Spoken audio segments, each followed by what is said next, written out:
It's gonna be a challenge, right? So here it goes. Here is the super secret revelation. Let's together see how this goes. God never intended for us to have a sense of morality. Yeah, I said it. God never intended for us to have a sense of morality. Of course, this is very debatable, and why I bring it up here to be challenged and see how far this argument can go. Okay, so here's my logic.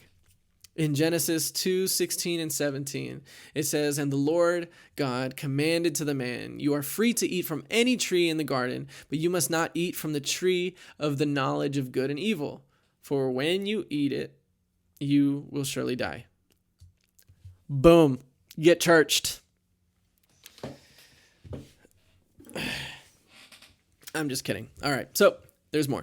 I think that this can imply that all the knowledge and wisdom we have about everything, but not limited to like the sciences and arts, was in God's intentions and plans for us to understand and know, right? The only thing he wanted us to not have is a sense of morality, which both of these conditions could possibly be our capacity in heaven, right? Like I imagine in heaven, it's a place where we discover the glory of God, that we can express our worship through, science and arts and all of these things. But we don't have this judgmental thing that comes with morality. So I would make the argument that as we've seen in our lives and in current events, we don't benefit from the game of who's right and wrong. This is essentially how wars started. On the premise of it is our right because of whatever, right? We were here first, we're stronger, we're better, whatever moral premise they decide. And we don't solve our personal problems arguing who was in the wrong or in the right, right? Married people and maybe divorced people know all about this. You come to a conclusion, hopefully, that it doesn't matter who's right or wrong, but something needs to be done to move forward. Another point to think about. How did it come to be that we have a sense of morality? The snake tempted us to desire a sense of morality by saying we would be like God.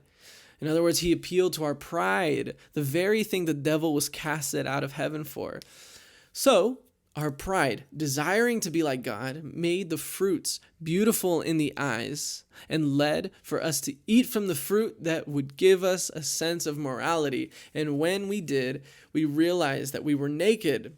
And it implies shame because of Genesis 2:25. It says that Adam and Eve were naked and unashamed. And with this, a new sense of morality, they played the moral game of whose fault it was that we're all so familiar with. All of this history with God, from Adam to Jesus, led us to 1 John 3:8b. The reason the Son of God appeared was to destroy the works of the devil. In Hebrews 12:2, with the joy that was set before him, Jesus dying as he despised the shame. I believe it's the shame in the garden, the shame we all might feel till this day. Understanding that shame not only makes us hide from God, it defines us and it creates a complex where we also go back to our shame even though we hate it and know that it's no good for us.